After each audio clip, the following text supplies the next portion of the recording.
আচ্ছা, কায়দা অনুযায়ী আমি যে আপনাদেরকে আউযু পড়াইছি, বুঝছেন? কায়দা বুঝছেন? জি আমি কায়দা অনুযায়ী আবার শুরু থেকে পড়াইতেছি, সবাই খেয়াল করবেন। আবার শুরু থেকে পড়াইতেছি কায়দা অনুযায়ী। জি তাহলে আবার শুরু থেকে কায়দা অনুযায়ী একবার পড়াবো, কায়দা বুঝাই দিব, এরপরে কায়দা ছাড়া আরেকবার পড়াবো, বাচ্চাদেরকে যেভাবে পড়াইবেন। আপনারা সকলে এই বোর্ডে আমার হাতের দিকে দেখতে থাকেন।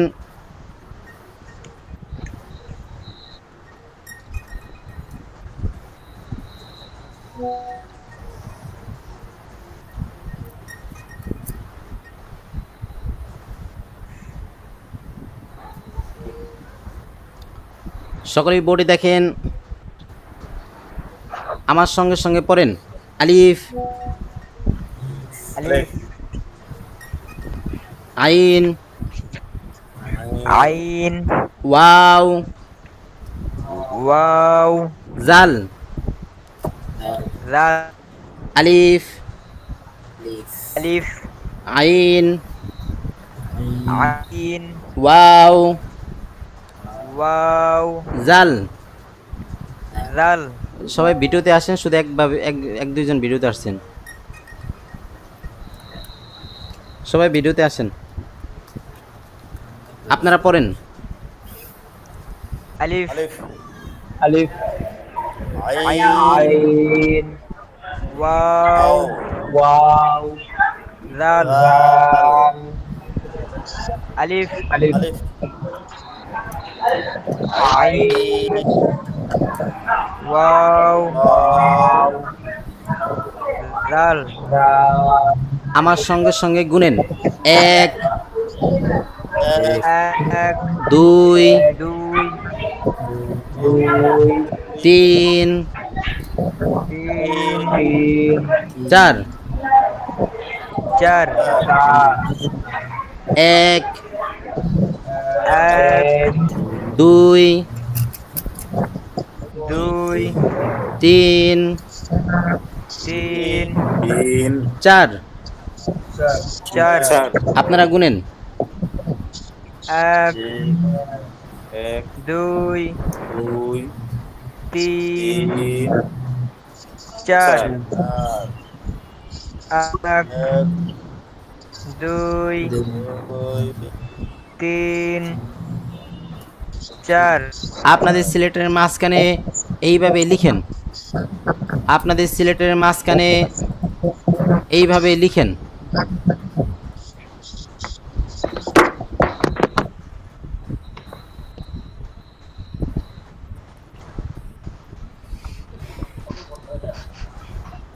হরকত দিচ্ছেন কেন? হরকত দিতে বলছি।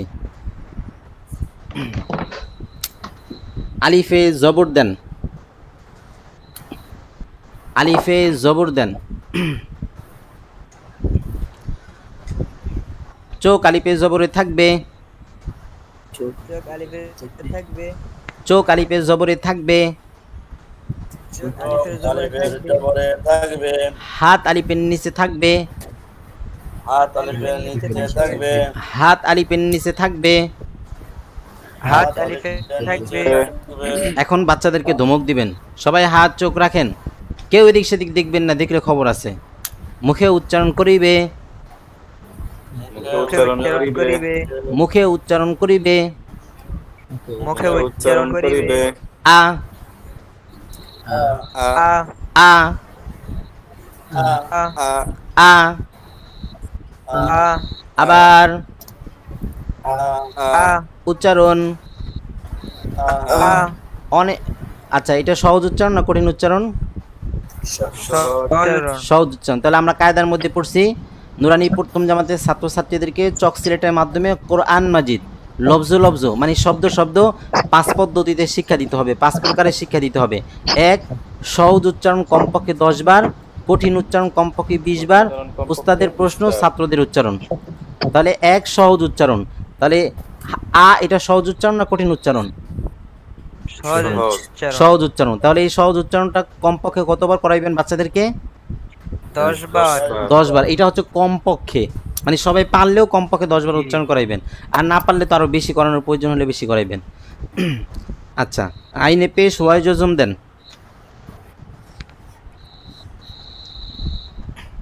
আইনে পেশ ওয়াই জজম দেন। চোখ আইনের পেশ থেকে ওয়ার জজমে আসিবে। ওয়ার জজমে আসিবে। হাত আইনের নিচ থেকে ওয়ান নিচে আসিবে। হাত থেকে ওয়ান নিচে আসিবে। মুখে উচ্চারণ করিবে। মুখে উচ্চারণ করিবে। আউ আউ আউ। এটা সহজ উচ্চারণ না কঠিন উচ্চারণ? কঠিন উচ্চারণ। কঠিন উচ্চারণ। তাহলে কমপক্ষে কতবার উচ্চারণ করাইবেন? 20 বার। কমপক্ষে 20 বার। কমপক্ষে 20 বার। জালে পেশ দেন।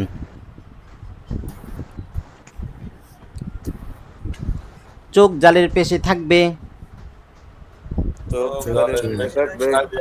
হাত জালের নিচে থাকবে। মুখে উচ্চারণ করিবে। মুখে উচ্চারণ করিবে।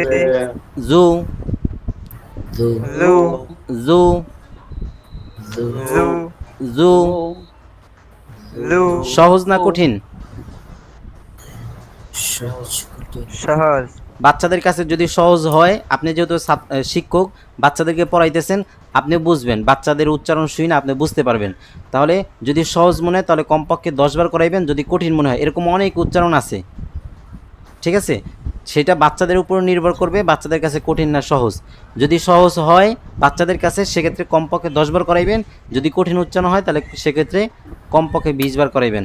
তাহলে আমরা কায়দার মধ্যে পড়ছি 1 নম্বরে সহজ উচ্চারণ কমপক্ষে 10 বার, কঠিন উচ্চারণ কমপক্ষে 20 বার। এতটুকু বুঝছেন? জি জি। এরপরে ওস্তাদের প্রশ্ন, ছাত্রদের উচ্চারণ। আমি এখন প্রশ্ন করব, আপনারা উচ্চারণ করবেন। আলিফে জবর, আ আলিফে জবর। আ সবাই উচ্চারণ করেন একসঙ্গে। আলিফে জবর, আ আইনে পেশ ওয়াই জজম, উ আইনে পেশ ওয়াই জজম, আইনে পেশ ওয়াই জজম। উ জালে পেশ, জু জালে পেশ, জু জালে পেশ। জু। এটা হচ্ছে ওস্তাদের প্রশ্ন, ছাত্রদের উচ্চারণ। আপনারা প্রশ্ন করবেন, ছাত্ররা উচ্চারণ করবে, মানে ওস্তাদ প্রশ্ন করবে, ছাত্ররা উচ্চারণ করবে। তাহলে আমাদের 1 নম্বর পদ্ধতি বা 1 নম্বর প্রকাশ শেষ।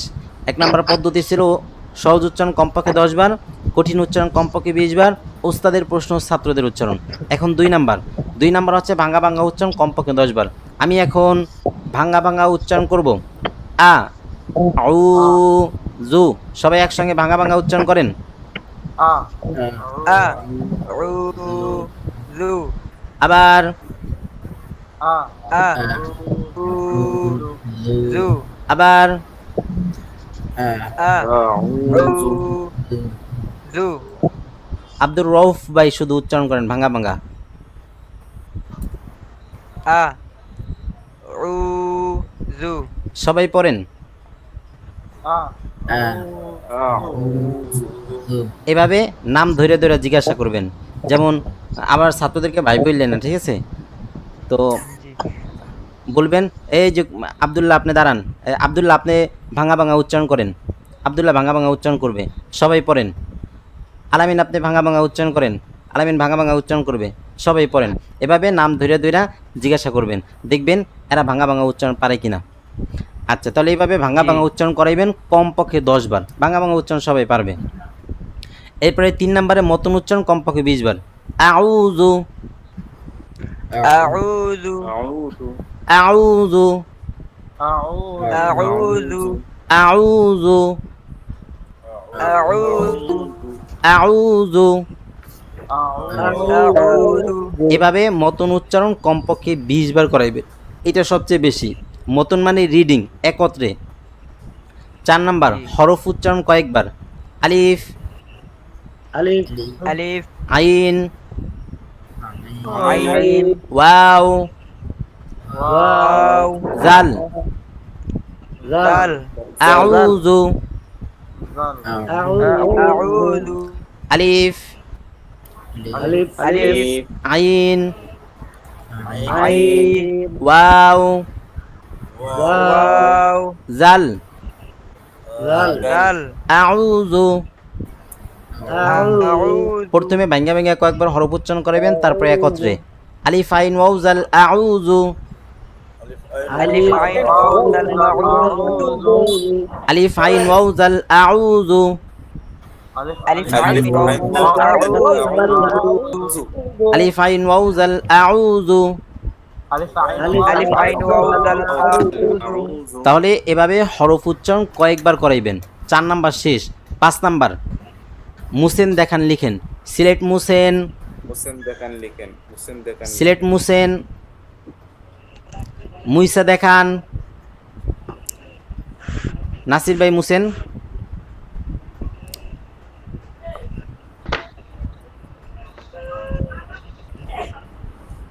মুইসা দেখান। হরফ উচ্চারণ কইরা কইরা আবার লিখেন। মুসেন দেখান লিখেন, ঠিক আছে? সংক্ষেপে হরফ উচ্চারণ কইরা কইরা আবার লিখেন।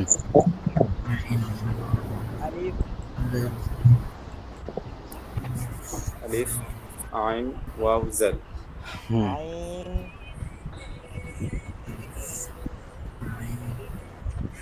ওয়াও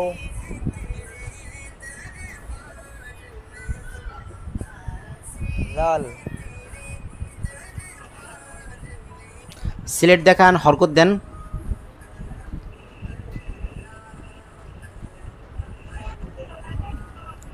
সিলেট দেখান, সবাই দেখান।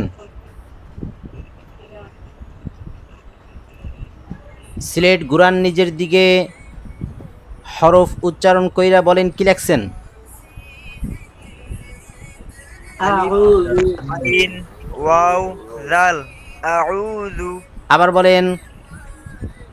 আলিফ আইন ওয়াও জাল আউযু সিলেট মুসেন। মুইসা দেখান, হরফ উচ্চারণ কইরা আবার লিখেন।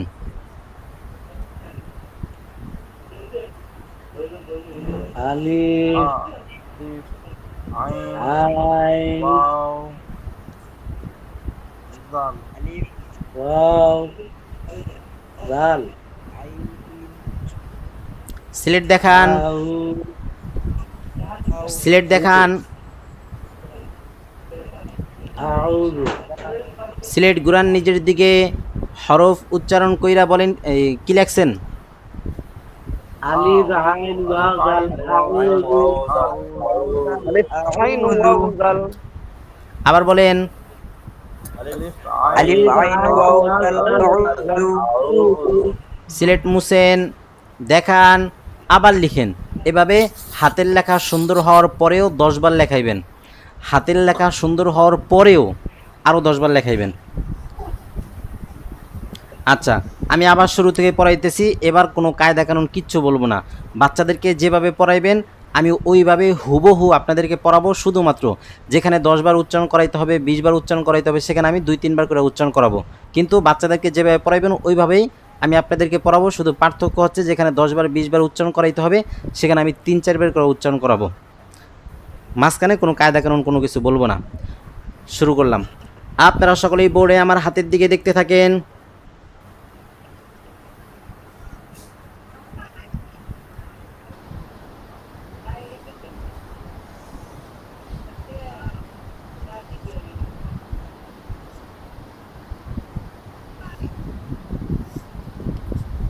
সকলেই বোর্ডে দেখেন, আমার সঙ্গে সঙ্গে পড়েন। আলিফ আলিফ আইন আইন ওয়াও ওয়াও জাল জাল জাল আলিফ আলিফ আলিফ আইন আইন ওয়াও ওয়াও ওয়াও জাল। জাল জাল। আপনারা পড়েন। আলিফ আলিফ আইন আইন আইন ওয়াও ওয়াও জাল জাল জাল। আলিফ আলিফ আইন আইন ওয়াও ওয়াও জাল জাল জাল। আমার সঙ্গে সঙ্গে গুনেন। 1 এক Alif. দুই দুই তিন তিন চার Char. চার এক Ek. এক দুই দুই তিন তিন চার Char. চার আপনারা গুনেন এক এক Dui. দুই Tin. দুই Tin. তিন Char. চার এক Ek. দুই Dui. তিন Tin. চার Char. আপনাদের সিলেটের মাঝখানে এইভাবে লিখেন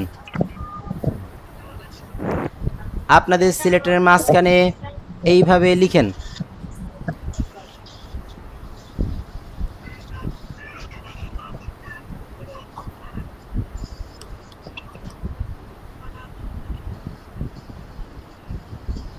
আলিফে জবর দেন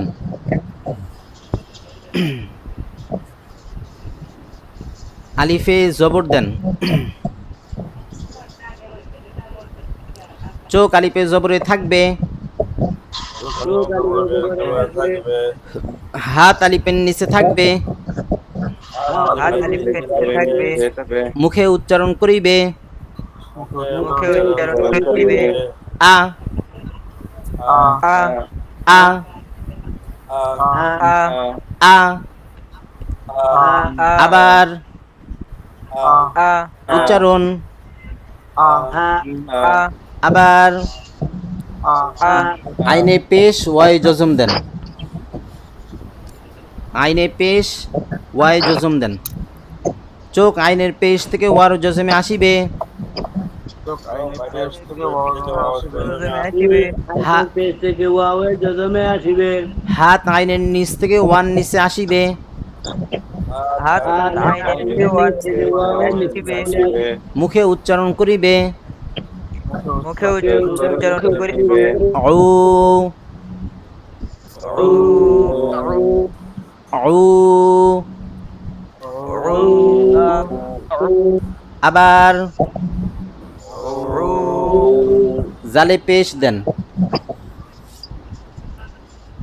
চোখ জালের পেশে থাকবে চোখ জালের পেছনে থাকবে হাত জালের নিচে থাকবে হাত জালের জলের নিচে থাকবে মুখে উচ্চারণ করিবে মুখে উচ্চারণ করিবে জু জু জু জু আবার জু উচ্চারণ জু আমি এখন প্রশ্ন করব আপনারা উচ্চারণ করবেন আমি এখন প্রশ্ন করব আপনারা উচ্চারণ করবেন আলিফে জবর আলিফ আ। জবর আলিফে জবর আ আলিফে জবর আ আইনে পেশ ওয়াই জজম রু আইনে পেশ ওয়াই জজম রু জালে পেশ জু জালে পেশ জু আ উ জু আ রু জু আ উ জু আ রু জু আবার রু জু আউযু আউযু আউযু আউযু আউযু আউযু আলিফ আলিফ আইন আইন ওয়াও ওয়াও জাল জাল আউযু আউযু আলিফ আলিফ আইন আইন ওয়াও ওয়াও জাল জাল আউযু আউযু আলিফ আইন ওয়াও জাল আউযু আলিফ আইন ওয়াও জাল আউযু আলিফ আইন ওয়াও জাল আউযু ألف عين واو دال أعوذ সিলেট মুছেন, দেখান, মুইসা দেখান।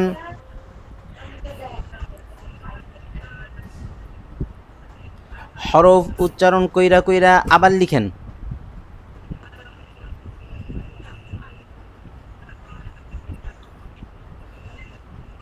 আলিফ عين ওয়াও عين দাল واو دال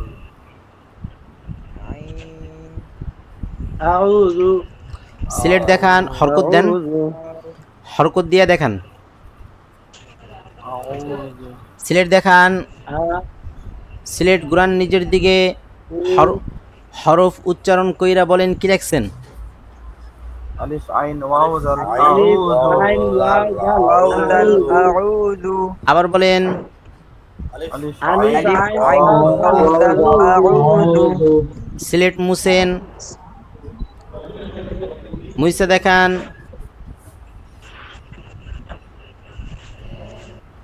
আবার লিখেন।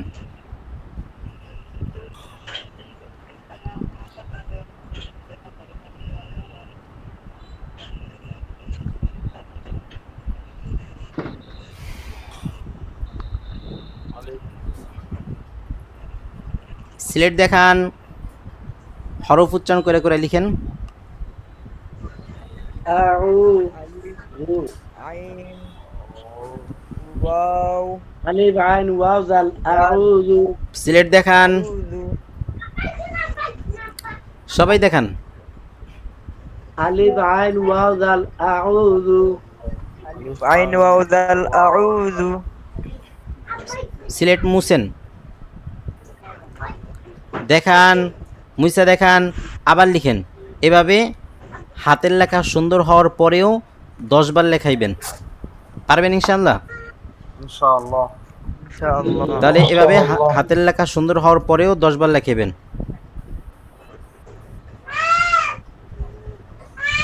আচ্ছা, এবার বুঝেন। তাহলে আমি আপনাদেরকে আউযু যেভাবে পড়াইছি একই পদ্ধতিতে আপনারা 11 সূরা, তাশাহুদ, দুরূদ শরীফ, দোয়ায়ে মাসুরা, দোয়ায়ে কুনুত, সানা সবগুলো বাচ্চাদেরকে শিক্ষা দেবেন এইভাবে শব্দ শব্দ। যেমন আউযু পড়াইছেন, ঠিক আছে? এখন বাচ্চাদেরকে কি পড়াইবেন? বিল্লাহ। এই 5 পদ্ধতিতে, যেই 5 পদ্ধতিতে আমি আপনাদেরকে আউযু পড়াইছি, এই 5 পদ্ধতিতে আপনারা আউযুর পরে কি পড়াইবেন? বিল্লাহ। বিল্লাহ পড়ানো শেষ হইলে মিনাশ শাইতান, শয়তানের নাম পড়াইবেন। শয়তানের নাম পড়ানো শেষ হলে আর রজিম পড়াইবেন। এরপরে আচ্ছা, আউযু পড়াইবেন প্রথমে, তারপরে বিল্লাহ পড়াইবেন। বিল্লাহ পড়ানোর পরে আউযু বিল্লাহ, দুইটা একত্রে পড়াইবেন। এরপরে মিনাশ শাইতান, শয়তানের নাম পড়াইবেন, তারপরে আর রজিম পড়াইবেন। এরপরে মিনাশ শাইতানির রজিম, শয়তানের নাম পুরোটা একসঙ্গে পড়াইবেন। এরপরে পুরো আউযু বিল্লাহ একসঙ্গে পড়াইবেন। আউযু বিল্লাহি মিনাশ শাইতানির রজিম পুরোটা একসঙ্গে পড়াইবেন। একসঙ্গে পড়ানোর পরে বাচ্চাদেরকে বলবেন আগামীকালকে আপনারা সিলেটের এই পাশে দেখেন বড় দাগ, বড় ঘরওয়ালা, আর এই পাশে ছোট ছোট ঘর। তাহলে বাচ্চাদেরকে বলবেন আগামীকালকে আপনারা সিলেটের মধ্যে খাতার মধ্যে প্রতিদিন হাতের লেখা থাকবে, কিন্তু মাঝে মাঝে সিলেটের মধ্যে হাতের লেখা দিতে হবে আলোড়ন সৃষ্টি করার জন্য। তাহলে সিলেটে এই পাশে বাচ্চাদেরকে বলবেন আপনাদের এই পাশে 1 2 3 4 5 5টা ঘর আছে বা 5টা দাগ আছে। এই 5টা দাগের মধ্যে 5 বার আউযু বিল্লাহি মিনাশ শাইতানির রাজিম লিখে নিয়ে আসবেন। আগামীকালকে সবাই যারা অনাবাসিক আছেন বাড়ি থেকে লিখে নিয়ে আসবেন, যারা আবাসিক আছেন তারা লেখা তারপরে ক্লাসের মধ্যে বসবেন, মানে ক্লাসে বসার আগে লিখবেন। বাড়িতে গিয়া যখন মন চায় তখন লিখেন, চাই এখন ছুটি হোক, ছুটি হওয়ার পরে বাড়িতে গিয়ে লেখা সিলেটের মধ্যে লেখা আলমারির উপরে রেখে দেন, টেবিল উপরে রেখে দেন, কোনো সমস্যা নেই। অথবা রাতের বেলা লেখা রেখে দেন, কোনো সমস্যা নেই। অথবা সকালবেলা লেখা নিয়ে আসেন, তাও কোনো সমস্যা নেই। শর্ত হচ্ছে বাড়িতে বৈশা লিখতে হবে। এরপরে কী হবে জানেন? যখন বাড়িতে বৈশা সবাই মিউট করে রাখেন, যখন বাড়িতে বৈশা ছাত্ররা আউযু বিল্লাহি মিনাশ শাইতানির রাজিম এই 5 লাইনে লিখবে 5 বার, তখন বাড়ির মানুষ দেখবে যে আমার ছেলে অথবা মেয়ে সে ঘরে বৈশা বৈশা সূরা লিখতেছে, কোরআন শরীফ লিখতেছে। সে আউযুবিল্লাহি মিনাশ শাইতানির রাজিম 5 বার লিখতেছে, এটা কিন্তু সবাই বুঝবে না। তো সবাই মনে করবে বা মুরব্বীরা মনে করবে, যারা কোরআন শরীফ পড়তে পারে না এরা মনে করবে এই বৈশা বৈশা কোরআন শরীফ লিখতেছে সিলেটের মধ্যে। তাহলে এটা একটা প্রভাব পড়বে পরিবারের উপরে, যে না ওই মাদ্রাসায় পড়ালেখা ভালো হয়, আমার ছেলে বা আমার মেয়ে, আমার বাচ্চা বা আমার নাতি যারা মাদ্রাসায় পড়ে এরা এখন ঘরে বসে বসে একা একা না দেখে কোরআন শরীফ লিখতে পারে। এটা ঘরের মানুষের প্রতি প্রভাব পড়বে, ঘরের মানুষ এটা ধারণা করবে। এরপরে কি হবে জানেন, সকালবেলা এই সিলেটটা যখন মাদ্রাসায় নিয়ে আসবে, তখন এই সিলেটটা যেহেতু লেখা সিলেট, এই সিলেটটা ব্যাগের মধ্যে ভরতে পারবে না, কারণ ব্যাগের মধ্যে যদি ভরে তাহলে সিলেট মুইসা যাবে। এরপরে এই সিলেটটা বুকের সঙ্গে জড়াই নিয়ে আসতে পারবে না, কারণ বুকের সঙ্গে জড়াইলে লেখা মুইসা যাবে। তখন কি করবে, এই সিলেটটারে এইভাবে ধইরা, দুই পাশে এইভাবে ধইরা, এরপরে পুরা রাস্তা এইভাবে ধইরা নিয়ে আসবে। আর যদি সঙ্গে গার্জিয়ান থাকে, মা বাবা বড় ভাই যেই থাকুক না কোনো, গার্জিয়ান থাকলে তখন গার্জিয়ানরা এক হাত দিয়ে সিলেট ধরে নিয়ে আসবে, আর এক হাত দিয়ে ব্যাগ ধরে নিয়ে আসবে। ঠিক আছে? তাহলে এভাবে যখন বাচ্চারা সিলেট ধইরা সকালবেলা মাদ্রাসা আসবে এবং সিলেটের মধ্যে যখন 5 লাইনে আউযুবিল্লাহি মিনাশ শাইতানির রাজিম ছোটো ছোটো কইরা কোরআন শরীফের মতো লেখা থাকবে, তখন এটা এলাকার মানুষ দেখবে। যেমন আপনার মাদ্রাসায় যদি 20 জন ছাত্র হয়, সেক্ষেত্রে 20 জনের বাড়ি কিন্তু এক জায়গা না, এই রাস্তায় 2 জনের বাড়ি, ওই রাস্তায় 3 জনের বাড়ি, এই রাস্তায় 1 জনের বাড়ি, পিছনের রাস্তায় 5 জনের বাড়ি, এক একজনের বাড়ি এক এক জায়গায়। ঠিক আছে? প্রত্যেকটা রাস্তা থেকেই 2 জন 3 জন 5 জন করে এভাবে ছাত্রছাত্রীরা আপনার মাদ্রাসায় এভাবে সিলেট ধরে নিয়ে আসবে। তখন এলাকার সমস্ত মানুষ দেখবে, রাস্তার ময়মুরব্বীরা দেখবে, দেখে জিজ্ঞাসা করবে, কিরে আব্দুল্লাহ, তুই না কিছুদিন আগে মাদ্রাসায় ভর্তি হয়েছ, এই সিলেটের মধ্যে কোরআন শরীফ লেখছে কিটা রে? তখন দেখবেন যে মনে মনে ফুইলা যাবে, কোরআন শরীফ আমি লিখছি, মনে মনে বলবে আমি লিখছি আউযুবিল্লাহ, আর হে কইতেছে কোরআন শরীফ লিখছি, এর কাছে ভালো লাগবে। তখন বলবে যে আমি লিখছি, আমি, ও গর্ব সহিত বলবে আমি লিখছি। মাশাআল্লাহ, তুই তো অনেক সুন্দর লিখছ, কোন মাদ্রাসায় পড়স? অমুক মাদ্রাসায়। তাহলে আপনার মাদ্রাসার এভাবে আলোড়ন সৃষ্টি হবে, আপনার মাদ্রাসার প্রচার হবে। এভাবে প্রতিদিন যদি আসে সিলেটে লিখে নিয়ে আসে, তখন দেখবেন এলাকার সমস্ত মানুষ দেখবে। তার পরের বছর দেখবেন যখন ভর্তির সময় আসবে, তখন দেখবেন যে আপনার মাদ্রাসার ছাত্রর জায়গা দিয়ে পারবেন না। এবং বছরের মাঝখানেও দেখবেন অনেক ছাত্র বিভিন্ন মাদ্রাসা থেকে যারা চলে আসে, ওদেরকেও দেখবেন আপনার মাদ্রাসায় ভর্তি করায় নিয়ে আসবে। এরপরে আপনি যখন রাস্তা দিয়ে হাইটে যাবেন, তখন আপনি যদি মাদ্রাসার মুহতামিম হন, দেখবেন অনেক প্রশংসিত হইবেন। এলাকার মানুষ বলবে, হুজুর আপনার মাদ্রাসা তো মাশাআল্লাহ নতুন একজন হুজুর রাখছেন, বা যে হুজুর পড়াইতেছে আলহামদুলিল্লাহ অমুক বাড়ির ছেলেরে দেখলাম সে ছোটো ছোটো করে কোরআন শরীফ লিখছে সিলেটের মধ্যে। তো আমি ভাবছি আগামী বছর আমার ছেলেরও আপনার মাদ্রাসায় ভর্তি করাবো, আমার নাতিরও আপনার মাদ্রাসায় ভর্তি করাবো। তাহলে এইভাবে আপনার মাদ্রাসার আলোড়ন সৃষ্টি হবে, প্রচার হবে। প্রচার করতে আপনার মাইকিং করা লাগবে না, পোস্টার হ্যান্ডবিল কোনো কিছু লাগবে না, এভাবে প্রচার করতে পারবেন সহজ পদ্ধতিতে। আপনি কি করবেন, পরের দিন ক্লাসে আইসা সালাম দিয়ে ক্লাসের মধ্যে প্রবেশ করবেন। ক্লাসে প্রবেশ করার পরে দুরুদ ইব্রাহিম পড়াইবেন, রব্বি জিদনি আলমা, রব্বি ইশরাহ লি সাদরি, এগুলো পড়াইবেন। তারপরে বাচ্চাদেরকে বলবেন সিলেট দেখান, তখন বাচ্চারা সিলেট দেখাবে। হাজিরা নিতে হবে, লিখছে কিনা হাজিরা নিতে হবে। হাজিরা না নিলে কিন্তু একদিন লিখবে, পরের দিন আর লিখবে না। তাহলে বলবেন সিলেট দেখান, সবাই সিলেট দেখাইবে। আপনি ক্লাসের মধ্যে যদি 100 জন ছাত্রছাত্রী হয়, সবার সিলেটের দিকে তাকাইবেন। সবার সিলেটের দিকে তাকাইতে আপনার 2 থেকে 3 সেকেন্ডের বেশি সময় লাগবে না। আপনি সবার সিলেটের দিকে একবার করে নজর দিবেন। একবার করে নজর দিলে বাচ্চাদের মনের মধ্যে, অন্তরের মধ্যে একটা ভয় ঢুকে থাকবে যে না হুজুর আমার সিলেটের দিকে দেখছে, ঠিক করে লিখতে হবে। তাহলে প্রতিদিন ওরা ঠিক করে লিখে নিয়ে আসবে। 2-3 সেকেন্ড লাগবে সবার সিলেটের দিকে তাকাইতে। সবাই সিলেটের দিকে তাকাইয়া বলবেন মাশাআল্লাহ খুব সুন্দর হয়েছে। এভাবে প্রতিদিন লিখে নিয়ে আসবেন। ওদেরকে একটা বাহবা দিবেন, একটু প্রশংসিত করবেন যে একটু বেশি সুন্দর করে লিখে নিয়ে আসছে। প্রয়োজনে তার সিলেটটা নিয়ে সবাই দেখাইবেন, এই দেখেন আবদুল্লাহ কত সুন্দর করে লিখছে। সবাই বলেন মাশাআল্লাহ, সবাই চিল্লায় বলবে মাশাআল্লাহ। আর আবদুল্লাহ এদিকে যেহেতু ওর সিলেটটা অনেক সুন্দর হয়েছে, হুজুর প্রশংসা করছে, সবাই মাশাআল্লাহ বলছে একসঙ্গে। আবদুল্লাহ দেখবেন পামে অনেক ফুলে গেছে, ও চেষ্টা করবে পরের দিন থেকে আরও সুন্দর করে লিখে নেওয়ার জন্য। এবং ক্লাসে যারা আছে সবাই যখন দেখবে যে আবদুল্লাহ তো হুজুর মাশাআল্লাহ দিচ্ছে, অনেক প্রশংসা করছে, আবদুল্লাহ ক্লাসের মধ্যে ফার্স্ট, সবার থেকে বেশি সুন্দর হাতের লেখা হওয়ার, তার মানে আমি আগামীকালকে আমিও অনেক সুন্দর করে লিখে নিয়ে আসবো। সবাই দেখবেন আবদুল্লাহর সঙ্গে পাল্লাপাল্লি দেখে হাতের লেখা সুন্দর করবে। তাহলে এইভাবে বাচ্চাদেরকে লেখাপড়া শিখাইবেন। আচ্ছা, সর্বশেষ কথা হচ্ছে, আমি আপনাদেরকে লফজ আউযু যেভাবে শিক্ষা দিছি, একই পদ্ধতিতে আপনারা বাচ্চাদেরকে 11 সূরা, তাশাহুদ, দুরূদ শরীফ, দোয়ায়ে মাসুরা, দোয়ায়ে কুনুত, সানা, এগুলো বাচ্চাদেরকে 5 প্রকারে বা 5 পদ্ধতিতে শিক্ষা দিবেন। 1 নম্বর পদ্ধতি হচ্ছে উস্তাদের প্রশ্ন সহজ উচ্চারণ কমপক্ষে 10 বার, কঠিন উচ্চারণ কমপক্ষে 20 বার। উস্তাদের প্রশ্ন ছাত্রদের উচ্চারণ। 2 নম্বরে ভাঙ্গা ভাঙ্গা উচ্চারণ কমপক্ষে 10 বার। 3 নম্বরে মতন উচ্চারণ কমপক্ষে 20 বার, 4 নম্বরে হরফ উচ্চারণ কয়েকবার, 5 নম্বরে মুসেন দেখান লিখেন। তাহলে আমাদের এতদিন যাহা কিছু পড়ছেন নুরানি একদম প্রথম দিন বসার আদব ডান বাম আলিফ বা তা থেকে শুরু করে এই পর্যন্ত এতদিন যাহা কিছু পড়ছেন সবগুলো নুরানি প্রথম জামাত ছিল। এতদিন যাহা কিছু পড়ছেন সবগুলো নুরানি প্রথম জামাত। আমাদের নুরানি প্রথম জামাত শেষ। আগামীকালকে আমরা শিখব নুরানি দ্বিতীয় জামাতের নাজেরা, মানে নুরানি দ্বিতীয় জামাতে ইয়াসিন ওয়াকিয়া মুলুক 3টা সূরা কীভাবে বাচ্চাদেরকে শিক্ষা দিবেন এবং নুরানি তৃতীয় জামাতে নাজেরা বাচ্চাদেরকে কীভাবে শিক্ষা দিবেন এটা আমরা আগামীকালকে ইনশাল্লাহ